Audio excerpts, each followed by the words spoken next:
DPR menegaskan telah membatalkan pengesahan RUU Pilkada 2024. Nantinya pendaftaran Pilkada pada 27 Agustus 2024 mendatang menggunakan putusan Mahkamah Konstitusi atau MK. Terkait keputusan tersebut berarti langkah Kaisang Pangarep terhenti dan batal maju pemilihan gubernur.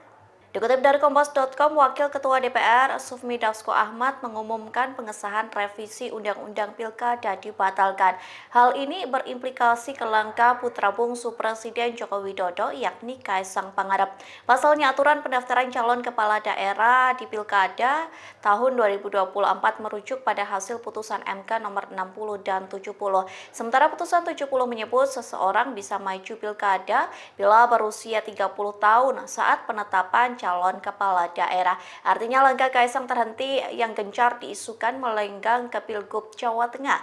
Hal itu dikarenakan Kaisang belum genap 30 tahun saat pendaftaran Pilkada pada 27 Agustus dan penetapan pada 22 September. Namun Kaisang masih bisa maju dalam pemilihan wali kota atau pemilihan bupati.